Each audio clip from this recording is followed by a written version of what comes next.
or abstain, please state your name for the record. The first item that we have on the agenda today is approval of the February 3rd, 2021 meeting minutes. And we'll look for a motion to endorse those. I just have this is Jonathan Russell at TDOT. I just have a quick correction. I think my name was listed as Kevin, which Kevin is a very fine name in the attendees list, so maybe make that correction. Thanks, Kevin. Will do. Thanks, Harper. Yeah. Are there any other corrections?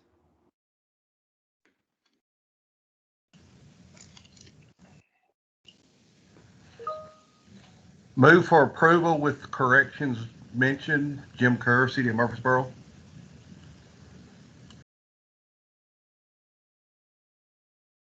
Jonathan Marston, second. We have a motion and a second. All those in favor say aye. Aye. Aye. Aye. Aye. Any opposed? Thank you all. The next item on the agenda is public comments. So we'll give a moment for any one to be noticed and make their comments there. If you do, please state your name.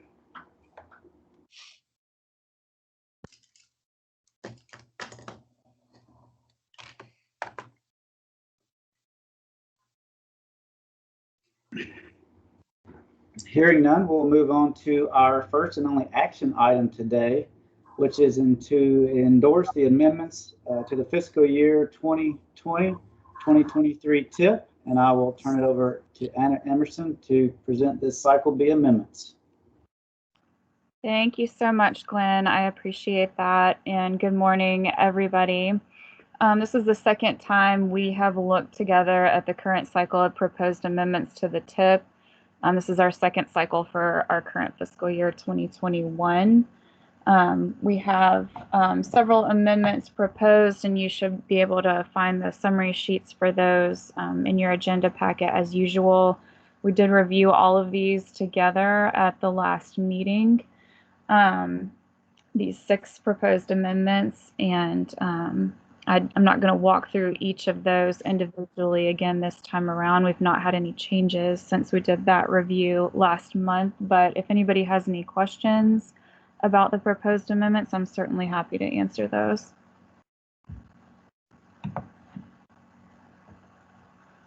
Hey, Anna, this is Bill McCord over in Gallatin. Hey, Bill. The first one I guess is on here is the I-65 widening project. And this fully funds at least this stage. Are all of the segments that will widen I-65 from Goodlettsville up to the Kentucky state line, are they all fully funded now? I believe the answer to that is yes. And if anybody, we also have, not to put him on the spot, but we have Shane Hester on the call today. Shane, can you speak to all of those phases being funded? I can. Jonathan, this is Shane Hester, y'all, from TDOT, Director of Project Development here in our Middle Tennessee region, Region 3. They are all funded for engineering. Engineering is underway. Construction for those projects in TDOT's world will have to be identified in a future budget for construction. We do have engineering underway on all 4 segments. Of course, this first one here is we've got it programmed in our August letting right now. Okay. Thank you so much for speaking of that.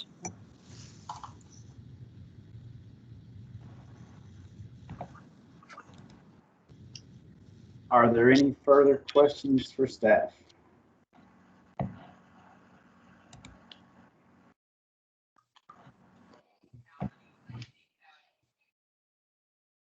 All right, with that, we'll look for a motion to endorse the proposed amendments.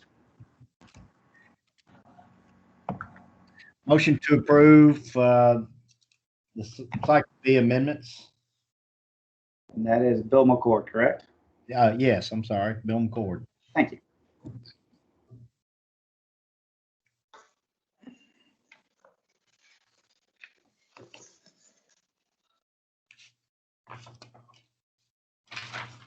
Second, Jim Kerr, City of Murfreesboro. Thank you. We have a motion and a second. All those in favor say aye. Aye. Aye. Aye. Any opposed? All right, that will move us on to informational items. The first informational item that we have today is TIP project updates and recommended approach to prioritizing the HIP-CRRSAA funds. A lot of abbreviations there. And Anna will present this one. Thanks again, Glenn. I appreciate it. Sean, if you don't mind just flipping to that next slide.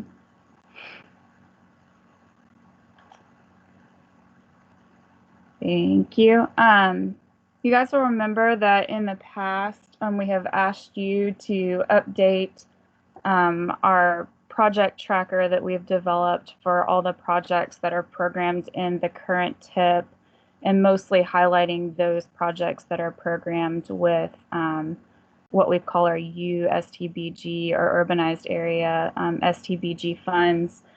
These are the funds, of course, that the MPO or that GNRC has direct discretion over. So along with your usual meeting recap email that you receive following these meetings, we will be attaching an updated version of this project tracker.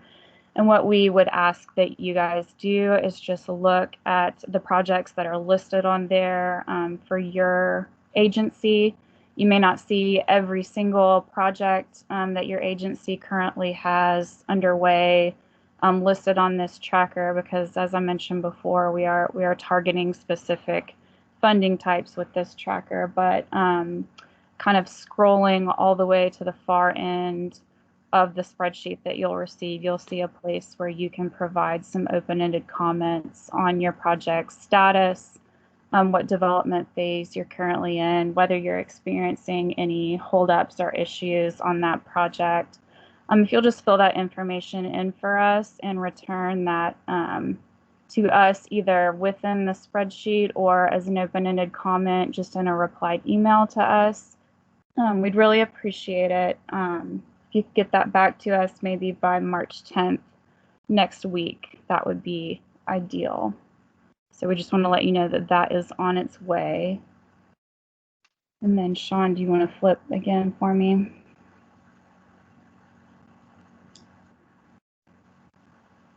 And I don't know if it's just my screen, but for some reason the slides aren't centered on the presentation. I'm getting a bit of a lag as well, but I think mine are changing. I don't know if anybody else can tune in. What I can see now is a slide titled Advanced Construction. Are you seeing the same, Glenn?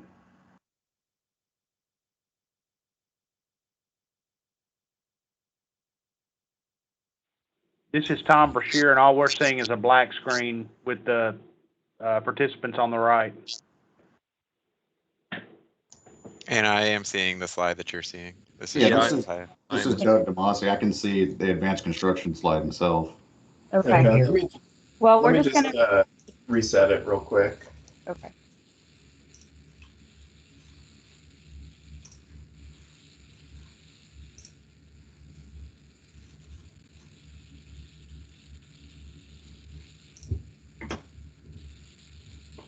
Hopefully everyone can see that now.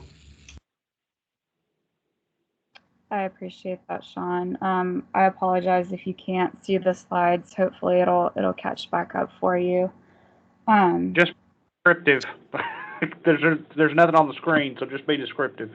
Thank you. I will. Okay.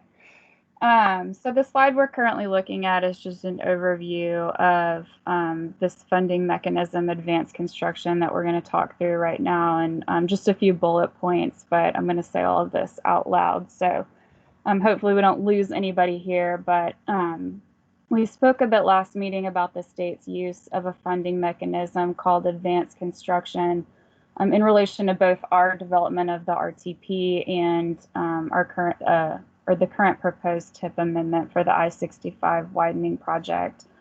So we want to do a little bit of a deeper dive into explaining exactly what this is and why it's something we're interested in as we consider funding priorities for our region. So what is it? Advanced construction is a project authorization technique that allows the Federal Highway Administration to authorize a project without obligating federal funds. So what happens here is that the state advances a project with state funding while having an advanced authorization agreement in place with the federal agency, and that the eventual intent is for them to pay for the project with federal funds. And then when the project's complete, it's audited by the federal agency. And if all proper rules and regulations were found to be followed during the project's development, then that project can then be reimbursed with federal funds. So what this does, allows a project to progress on a somewhat accelerated schedule, because the per phase authorization process for federal funding can be bypassed for the time being. And the implementing agency, which in the case we're talking about here is the state, of course, can plan to use future fiscal year allocations of federal funding that may not be available now to ultimately pay for the project. Okay, so Sean, if you'll flip to the next slide. Our next slide is just a table outlining a handful of projects that we have programmed in the current TIP that are utilizing this advanced construction funding technique right now. So what you'll see if you were to look in our TIP for any of these projects, and mostly we're talking about, construction funding here, but what you'll see is that the project is programmed with all state funds, but it has a federal funding type listed on that funding line. And it'll also have in parentheses an AC next to it, designating that the intent is to fund the project with this advanced construction mechanism. So all told, we have about 267, almost $0.8 million worth of projects that are programmed this way in our TIP currently. And then Sean, go ahead and flip to that next slide.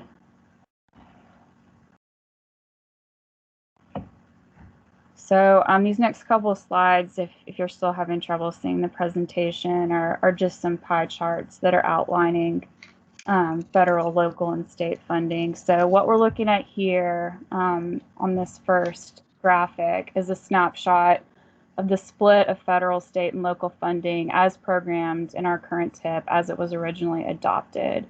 So what you can take note of here is that the federal funds programmed at this time accounted for about 69% of all program funds. And then Sean, go ahead and flip to that next graphic. So we're looking at another pie chart depicting the exact same thing. Same three categories of program funds, but as you can see, the federal funding amount programmed has shrunk to about 50% of all funds. So that's from 69% down to 50%, while the state amount has increased from only 9% on the previous slide to 33% on this slide. So in dollar amount, state funds programmed have increased by $327.4 million, with about $267.8 million of that identified as funding currently committed on advanced construction projects. You may remember that number from the slide we looked at that listed those handfuls of projects that will later utilize federal funding. So the use of advanced construction as a funding mechanism, coupled with the massive cost increases that we've been seeing across the board for the past few years, and particularly on these really large state implemented projects, it's just making it somewhat difficult for our region to get a clear picture of exactly what the state's plan is for federal funding use in future years. So this is just something that we're interested in engaging with TDOT on, so we can best facilitate the communication on project priorities in our region. And Sean, if you had anything additional that you want to add to this, I welcome any additional comment you may have. Yeah, thanks, Anna. And if others are interested in seeing this information in different ways, we can also, try and better break it out to the different years. But we just kind of want to give you an overall picture of kind of what we're seeing between the TIP as it was adopted last year, and then as some of these updates have come in, what the latest picture is.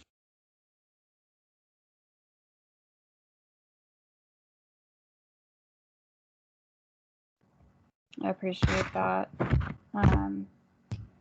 We can move on with the next portion of informational items. Glenn, if you're ready, also we can try to answer questions anybody might have. That works for me unless anyone has any questions. Can you guys still hear me okay? Yeah, We can hear you, Glenn. Okay, I'm having some technical difficulties here, but we'll work through it. So if no one has any questions, then we'll move on to the next Hey, portion. Glenn, Yes. this is Jim Kerr, City of Murfreesboro. Is this option available for locals? TDOT has, or TDOT local programs rather, has piloted this technique with a couple of local agencies. As far as I understand, it is a potential option if a local agency has the ability to front the full implementation, construction of a project with local funds and then wait for that reimbursement on the back end. I know that, you know, when they started that pilot, they were giving preference, of course, to agencies that had a lot of experience implementing federally funded projects and experience with their process over there, and also had a good track record of, you know, implementing things quickly and without, you know, too many issues going on during that project implementation. So ultimately, my advice would be to just reach out to your TDOT local programs monitor about that possibility, Jim. Thank you. This is Dave Adams. Can you hear me? Okay. You keep talking. You're a little garbled. Oh, okay. If how do you define local? Like, is it the funds that you get from all local governments in this designation for the project, or it's overall all local governments that fund anything? Yeah, so I'm having a little trouble hearing you. So forgive me if I'm not answering your question exactly as you intended, but for the most part, the local funding that's represented in our TIP is part of the required match to the federal funding that you're receiving for the project. We do have a few instances of projects in the TIP where particular phases of a project are being fronted with 100% local funds and no federal funding participation, but most of what you're seeing is that required match.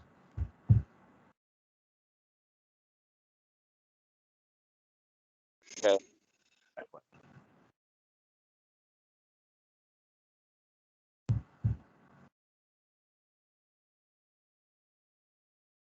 Looks like we had a few other questions, a few other raised hands.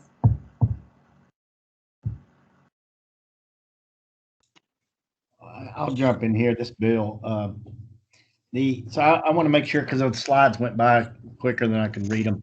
But if the 267 million or 267.78 million, is that the 19% difference in this chart that you're showing and the previous chart?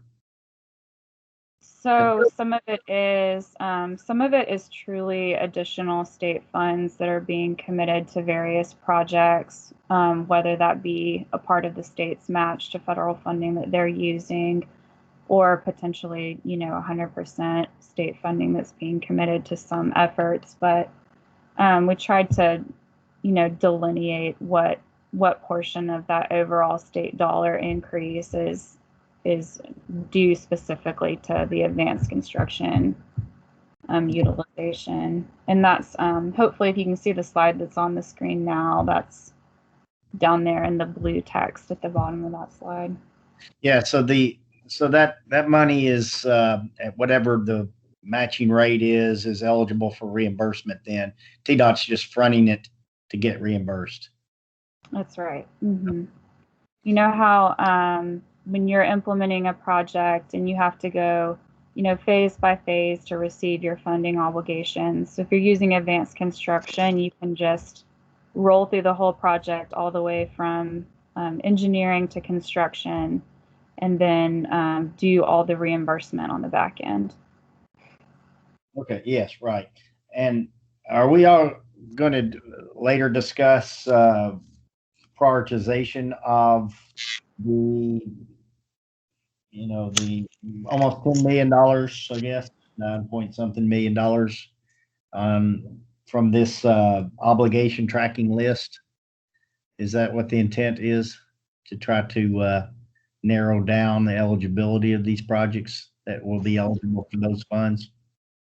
The next portion of our informational items, we're going to get into that additional funding that we're receiving as part of the pandemic relief package. Okay, I'm just jumping together then. All right, thank you. No worries.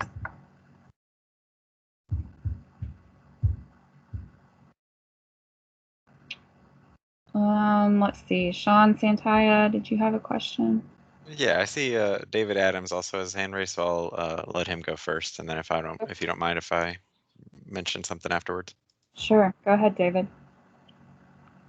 All right, so I tried to plug in some headphones. Can you hear me now? Yeah, I can hear you clear now. Okay, so the thing was how it wasn't. Okay, the question is more along the lines of how do you define local as opposed to state funding? Is it by where the project is located, or is it overall everywhere that contributes? It's actual local revenue coming from, the city or county implementing the project. Okay, thank you. Yeah.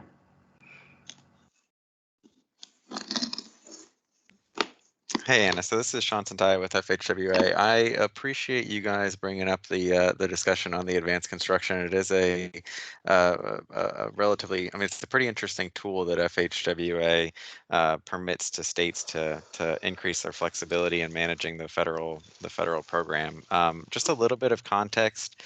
And some points that I wanted to make. So when FHWA was doing our review of this FY20 through 2023 STIP early last year, we did notice that there was more federal funding programmed in that STIP than was actually going to be reasonably available. And so as part of that, we weren't necessarily able to fully affirm the fiscal constraint of it, and that is a federal requirement that basically the state and the MPOs can't over program on the amount of federal funding that's available. And so I think that part of the reason you're seeing this shift towards more AC, and I don't want to speak for TDOT, but this is kind of what they've communicated to us, is in trying to address that concern, trying to make sure that the amount of federal funding that is actually programmed here is more accurate to the amount that's going to be available. So that's why you're seeing this increase in state funding being programmed to these projects. But I do want to stress that when a state is using the advanced construction tool, they do at a later point have to do a modification or an amendment to the TIP to basically flip the switch on that to federalize the project. And at that point, FHWA would then do another assessment of the fiscal constraint do we actually have the federal revenues available to cover the funding that was committed on this project. And we require a further action within our fiscal management system where we do project authorizations, again to flip that switch and basically change the state funding to federal funding. So this is again, it's an interesting tool. The state has full authority to decide which of these AC projects are going to eventually pursue federal funding. But it is not. It's not. There is an eventual some transparency with the federal funding that's going to support these projects. So just wanted to clarify a couple of points there. Thank you, Anna. I appreciate that, Sean. That's helpful. Thank you. Eva. Do we have any other questions before we move along? Anna, this is Mike Harris, City of Brentwood. Hey, Mike. Hey, I'm just, maybe not the right place to do it, was just curious where we stand with the previous TIP amendments. This is probably more related to your obligation tracker and the previous agenda item, but just curious where we stand relative to the last TIP amendment that included the previous round of CMAQ awards. Yeah, those are still under the review process, Mike. Okay, thank you.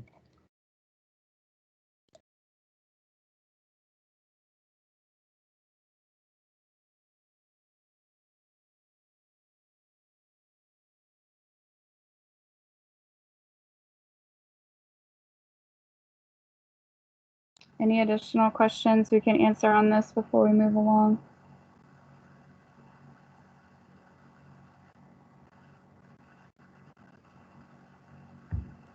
All right, well, we will move along to our discussion of the relief funding package that's coming our way. Sean, why don't you go ahead and flip to that first slide?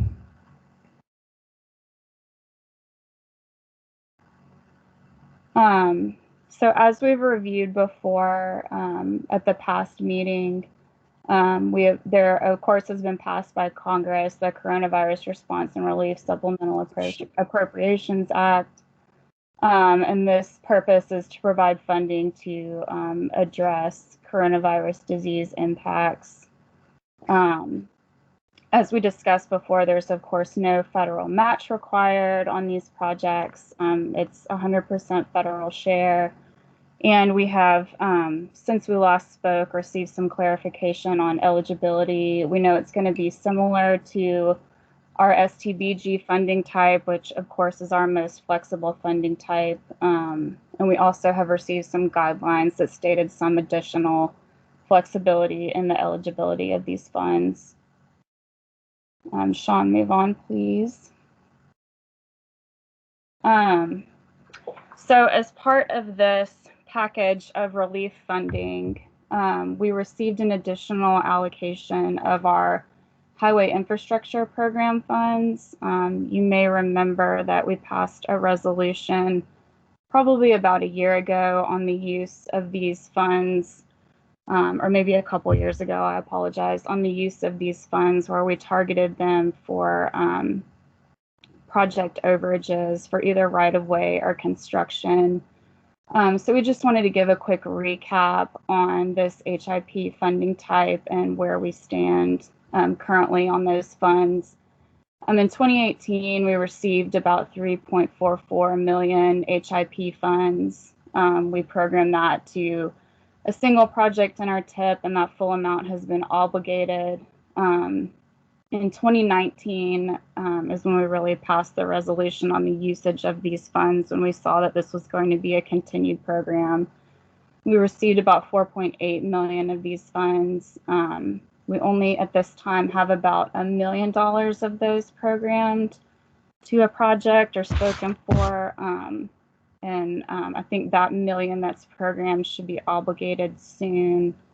But we don't have the remainder of that fiscal year's allocation or the 2020 allocation of 1.41 million spoken for at this time. Sean, you want to go ahead and flip to the next slide?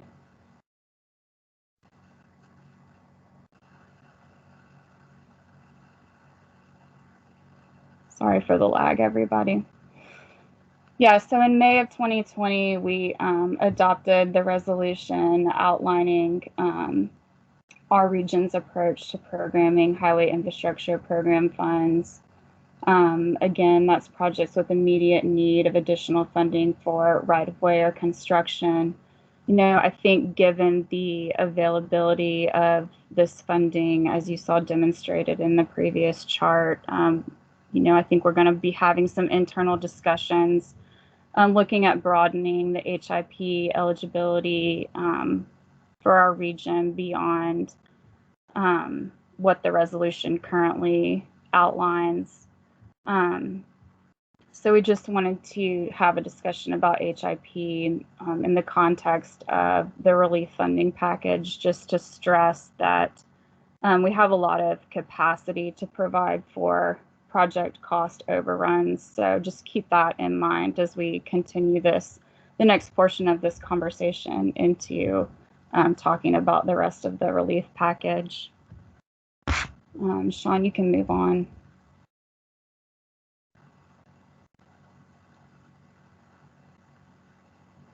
So this is just a recap of overall totals of the COVID relief package.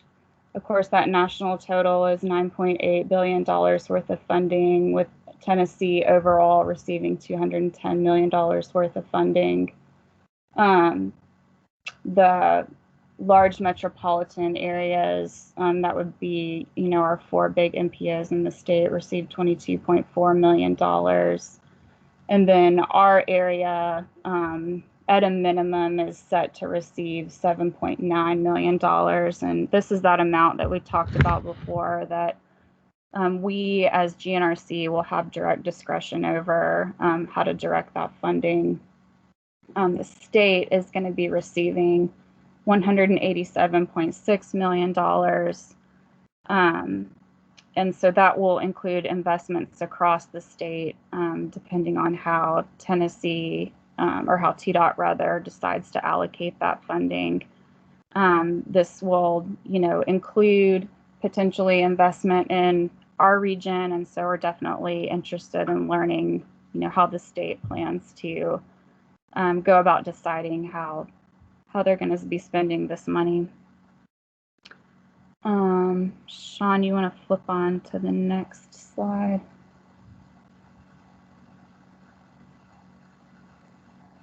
So as we begin to discuss our recommended approach for programming this relief funding, we've kind of just done some front-end brainstorming on the types of projects that are more suitable for receiving this funding and potentially less suitable.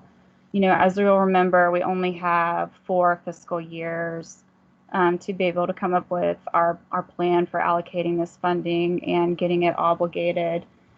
So some of the things we've discussed that will be more suitable to target for this funding are lower cost projects, and obviously things that can be implemented quickly.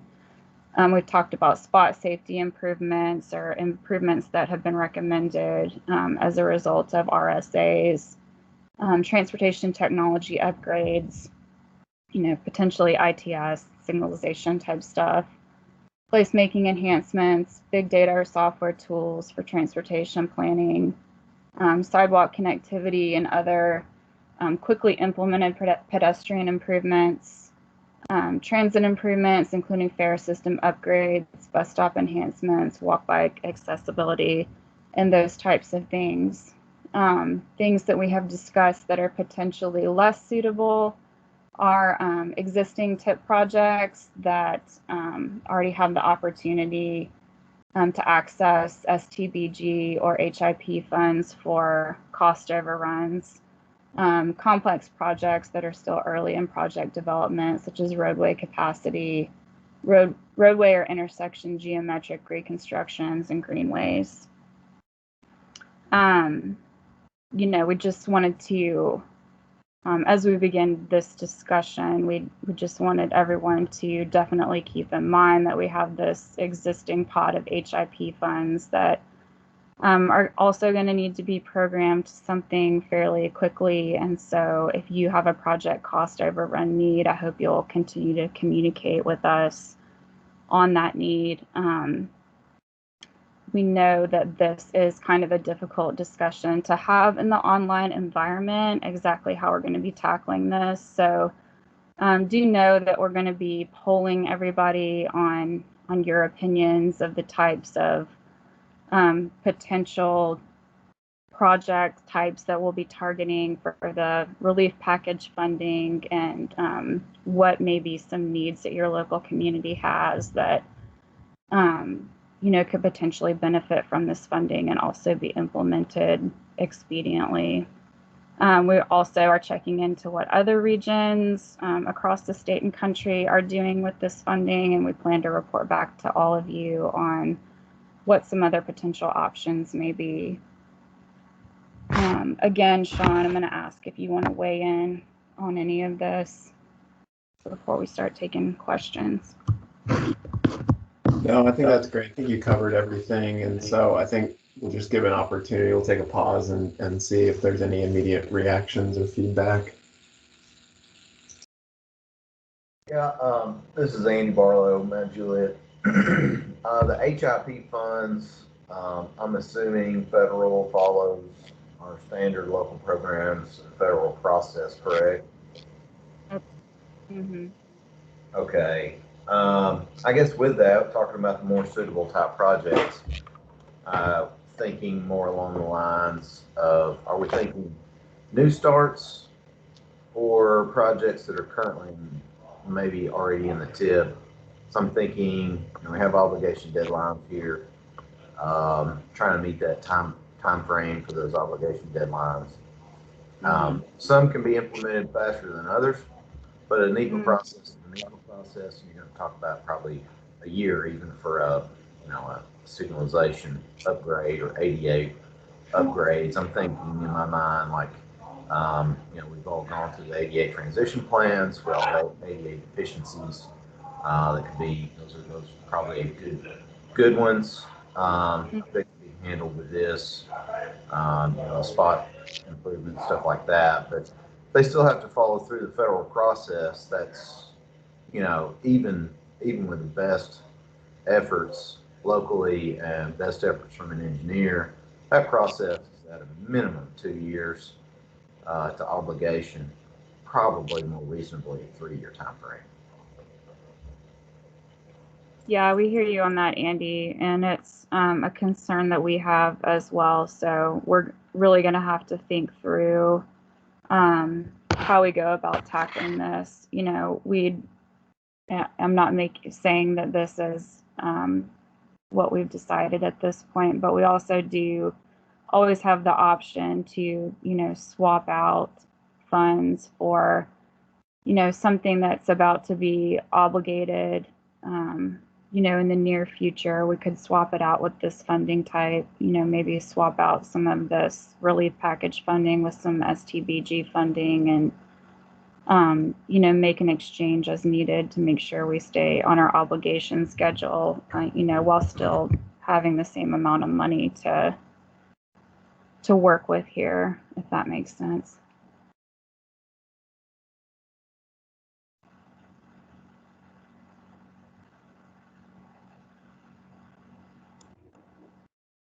Hey, Anna, this is Sean Santaya with FHWA. I just wanted to say I appreciate you guys giving this such thought.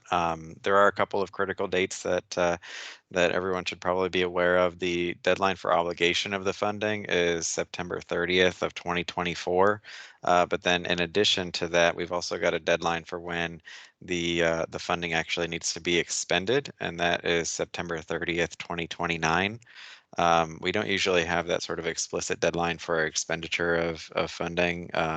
Usually funding is required to be obligated in order for it not to lapse. But then once obligated, there's a little bit more flexibility on expenditures. But in this case, we do have that deadline for September 30th, 2029 for expenditure of this funding after obligation. So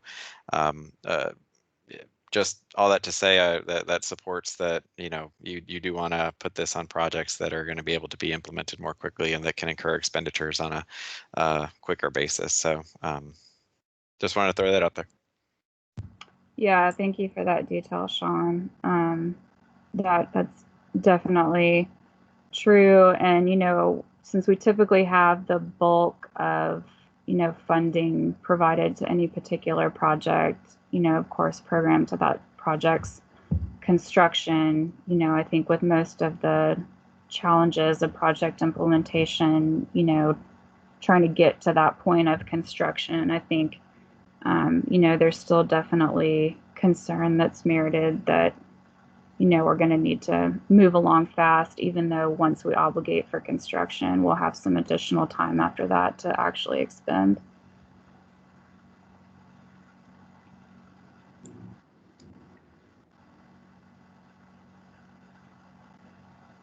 Thank you, Anna.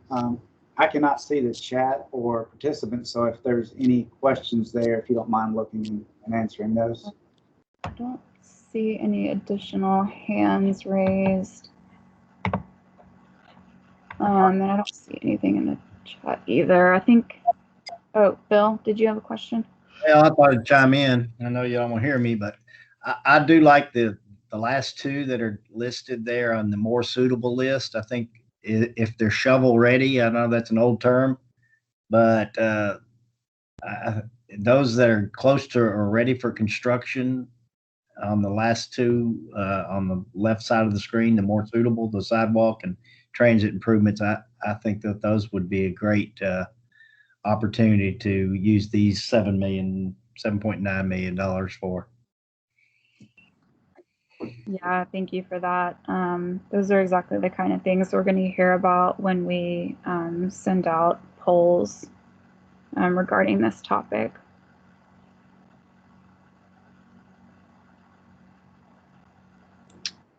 Great. Are there any more questions regarding the CHIP project tracker or the COVID relief fund? This is Andy again. I'm thinking through this. Obviously, I was knee deep in the quote unquote shovel ready era well over 10 years ago. And shovel ready was a misnomer. We started out with projects that were basically starting from scratch. But with a very, very hard funding deadline. We were able to do it statewide, but it was still a challenge. And so I was just kind of thinking through those types of things when tight deadlines. Obviously, it takes a lot of work from TDOT side of things, all the agencies to make that happen. So, to me, the NEPA process is the kicker. That's what took the longest out of all of it on that, and just kind of thinking through that on those. I mean, for me, I'm thinking projects may already be in pipelines, may already have somewhere in development. But I like the idea of the lower cost projects, faster implementations, things like that. I think you can take a lot of low hanging fruit and get those in development. But we'll see. We'll go with whatever everybody feels is best.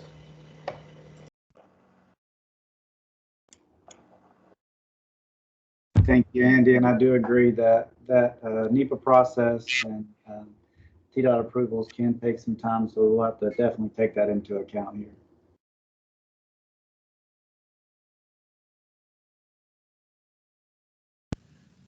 This is Jim Kerr, City of Murfreesboro. So what is the process moving forward? Time frames and things of that nature. Yeah, well, as mentioned, we're going to get these polls out to everyone, and try to decide here in the next few months what our plan of attack is going to be. We may end up seeing a call for projects, at some point here in the future. I don't know that we can assign a specific timeline just yet, Jim, but we'll certainly let you know once we do.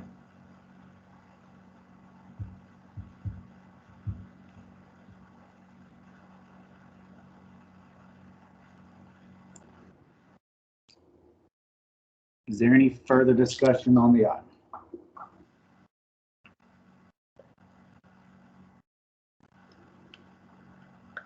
I will remind everyone that it was requested that the TIP project tracker be submitted to Anna by March the 10th. So we'll have to keep that on our minds. And we'll move on to the final information item today, which is to discuss the call for studies for the fiscal year 2022-23 UPWP. And Sean will give us the overview of this one. Great, thank you, Glenn. Good morning, everyone. I'm going to go over the transportation planning work program, some of the background as well as the components involved in developing this upcoming work program that will cover the next two federal fiscal years, 2021 or 2022 and 2023. So the transportation planning work program serves two purposes. One of those is to coordinate the planning across the region, particularly the transportation planning across the region, to inform and align those policies, plans, and programs that we're advancing. And I think that helps ensure that staff, as well as you all members, are aware of the activities that are going on in the region and have the opportunity to kind of leverage those local, regional, and state planning activities that are underway or planned within our area.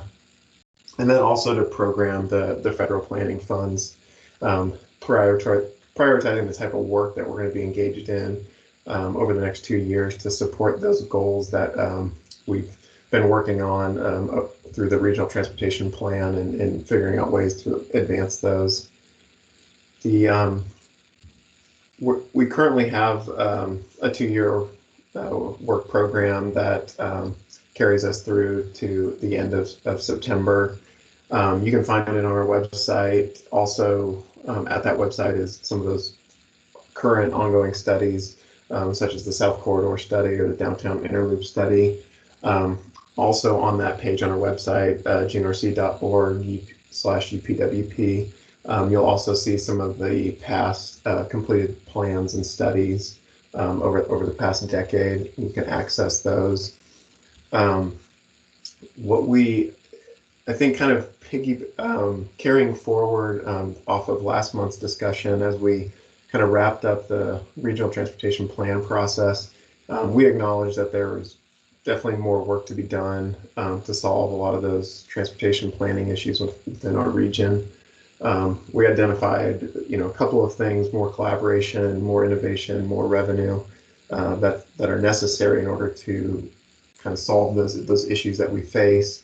And I think the work program provides that vehicle to kind of brainstorm on what those activities look like and how to address some of those issues, and kind of really strategizing how to address them moving forward, whether it's through outreach and engagement or data analysis or studies that are kind of the appropriate mechanism to accomplish that. Just to talk about the available funding that we have in order to do this work. This table shows kind of a typical year of planning funding available through the work program. It's nearly $3 million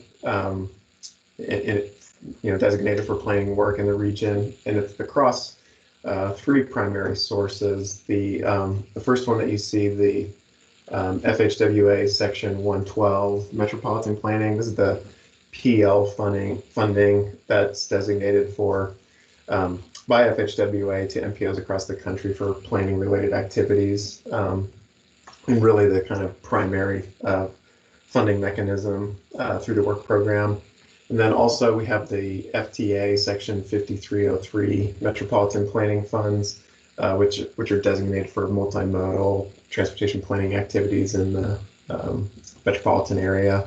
And both the PL Section 112 and the Section 5303 come to GNRC through a consolidated planning grant, or CPG, whereby FHWA and FTA metropolitan planning funds are combined into a single grant administered by FHWA.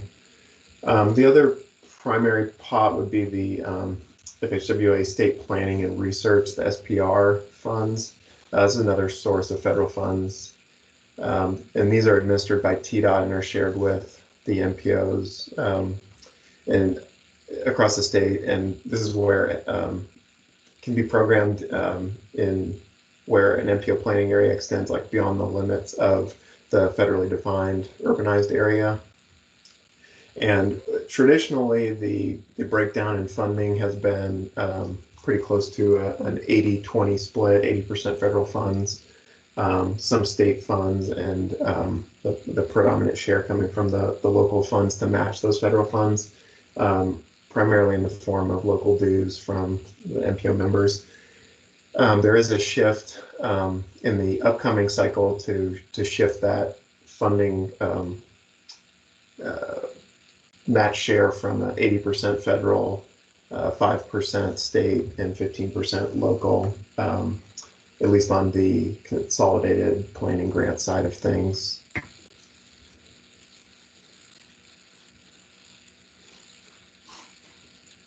We'll just get to the next slide. So shifting gears from the available funding to where does that money go? Looking at kind of typical expenditures, a significant portion of the funding is dedicated to kind of maintaining and operating the MPO program.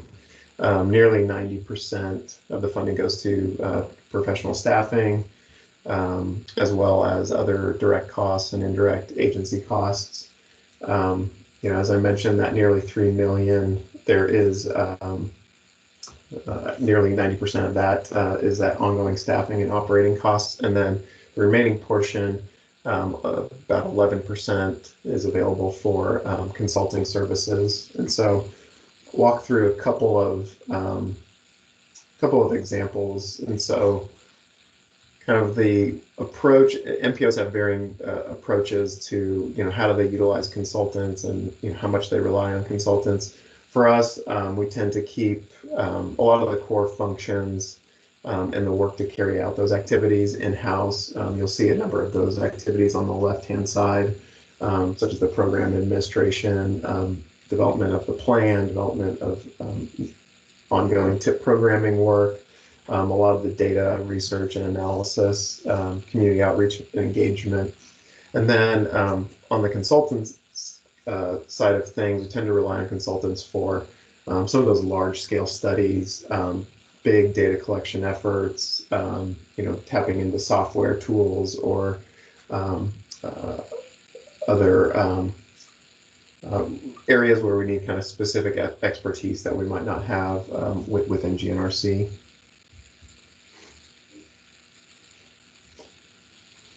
And so a couple of examples of those consulting activities, a number of those that we are working to conclude in the current fiscal year, 2021, is items like the regional ITS architecture update, the regional smart mobility assessment, and then two main studies, the downtown interstate loop concepts as well as the South Corridor study. A couple of activities that we're hoping to begin this year as well include the regional traffic shed and impact fee study, as well as some freight work, potentially to develop a regional freight commission. And some of the reoccurring activities, I think, on an ongoing basis include the vital signs report that we collaborate with the chamber on, that you have been familiar with, just data collection and model updates on an annual basis, and then some public relations efforts.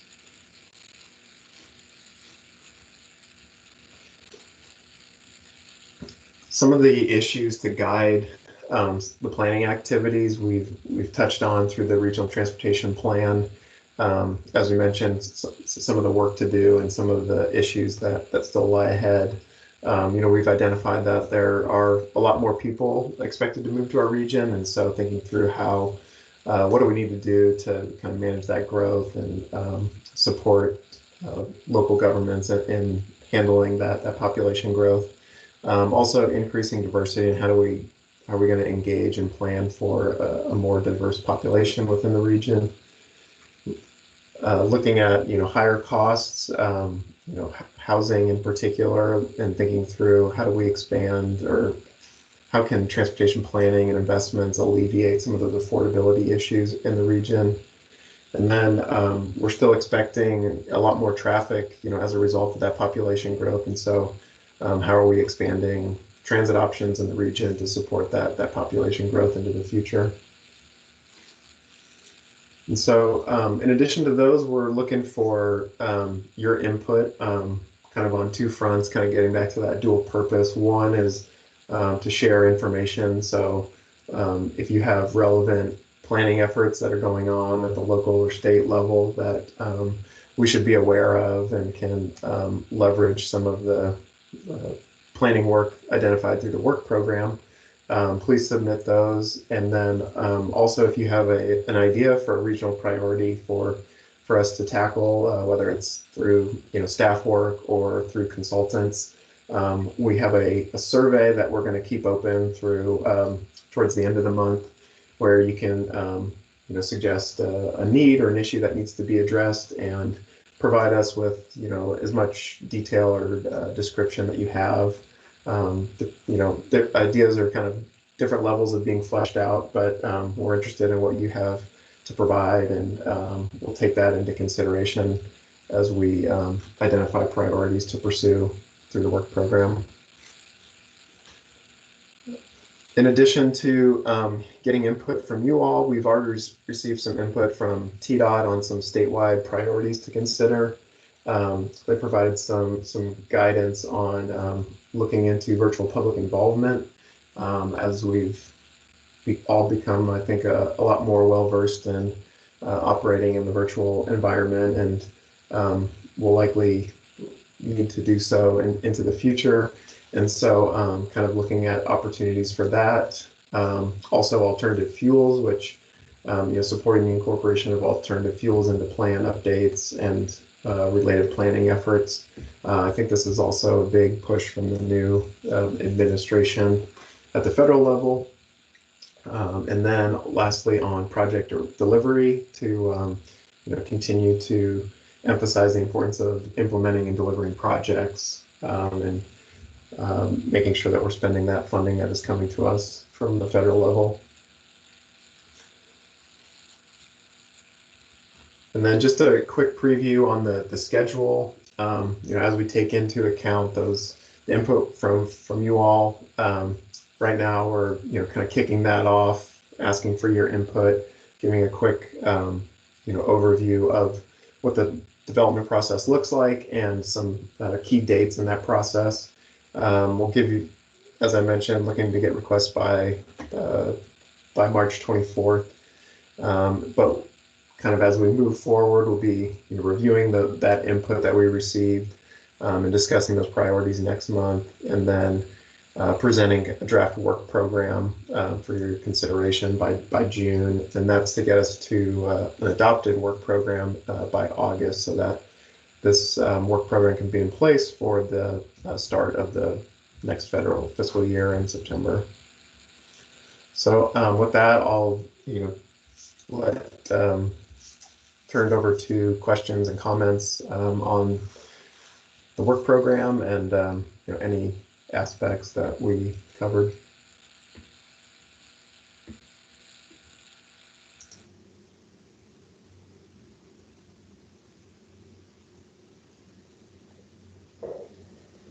Sean, this is Keith Wilsheets. Can you hear me okay? Yeah, how you doing, Keith? Yeah, I appreciate what you've got here. I think this is fantastic. And I mean, regarding the airport, I know we're doing a lot of studies and analysis, and you guys are doing a lot of studies and analysis, and I think it's really important that we stay in contact on those things so that we know what each other is doing, and we can be consistent on the results, going forward. I got a email this morning from Peter and told him I'm more than happy to get together with you guys and coordinate however you need. But just give me a ring or give me an email, and let's get something scheduled so that we can make sure that we know what each other is doing. So I'm glad to do that. Yeah, I appreciate that, Keith. Thank you for mentioning that, because I think that's a good opportunity, for others that also have a couple of maybe have a whole slate of planning activities on the horizon. We're happy as staff to get together and have a meeting offline so that we can bring back the most relevant and complete information to the committee and the board. Yep, agreed. Thanks.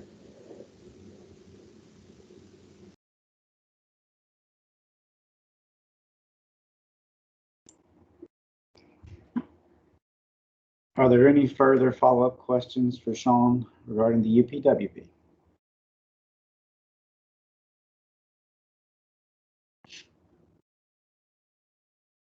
I would remind everyone that it is encouraged to get your survey information in before March the 24th, and that's at the survey link that was sent out.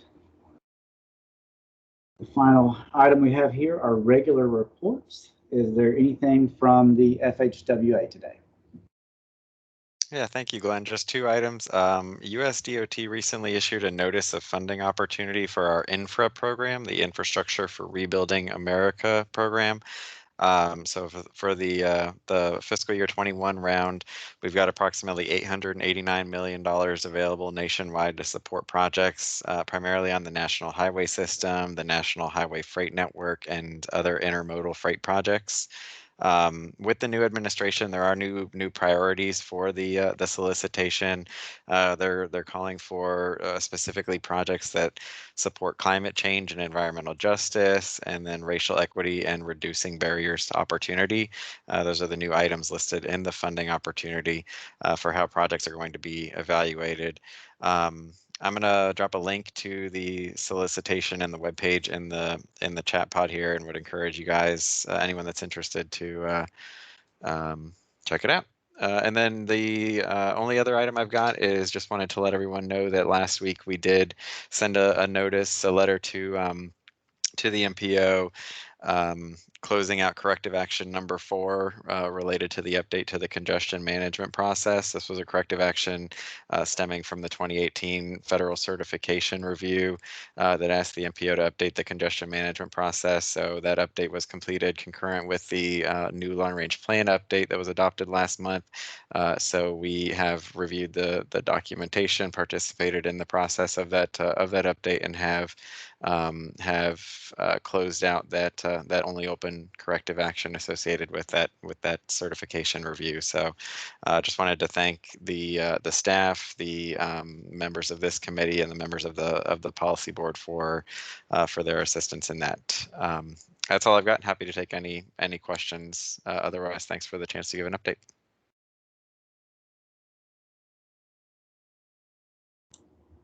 Thanks for that good news, Sean. Next on the agenda is TDOT reports. Yes, thanks, Glenn. This is Jonathan Russell with TDOT. Just a real quick update. I know back in December, we had unveiled our first ever urban transportation planning grant opportunity just for members of MPO communities.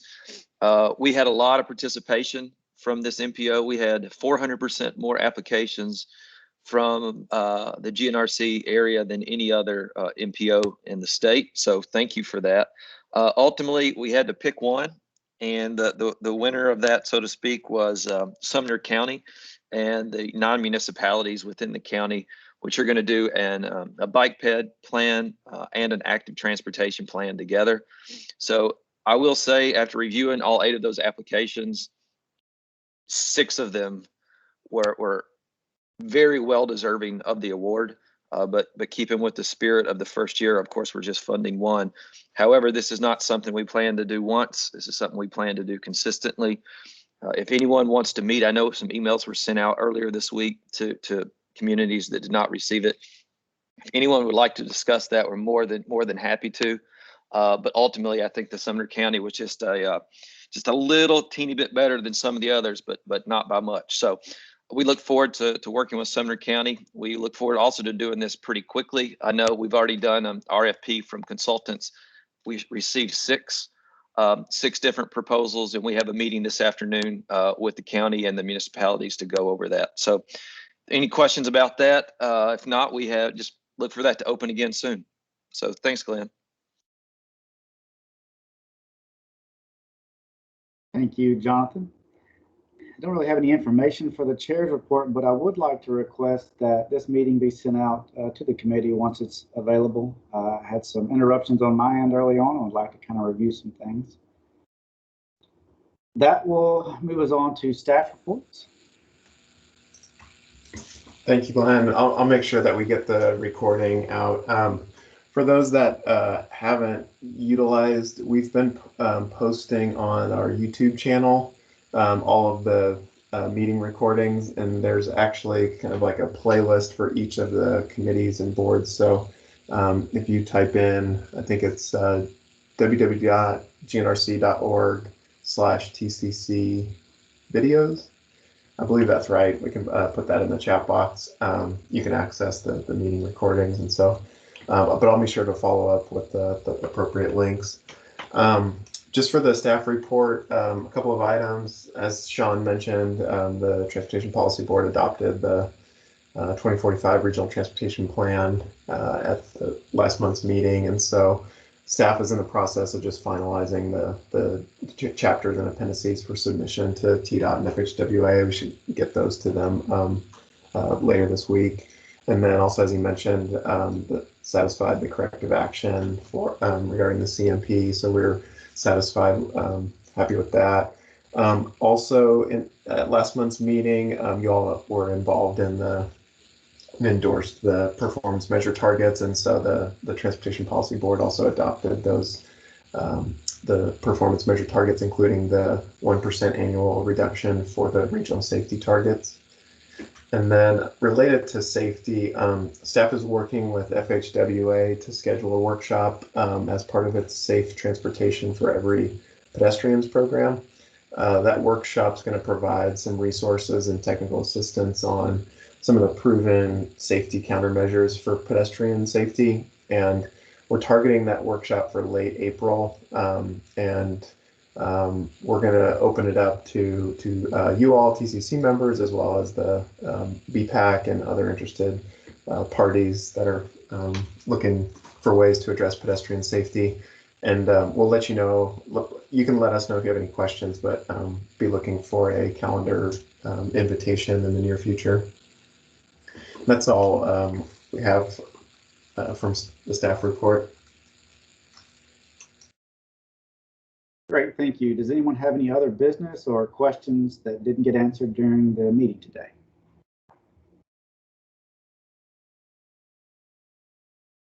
Hearing none, we'll be adjourned until the April 7th, 2021 TCC meeting. You all have a great day. Thank you.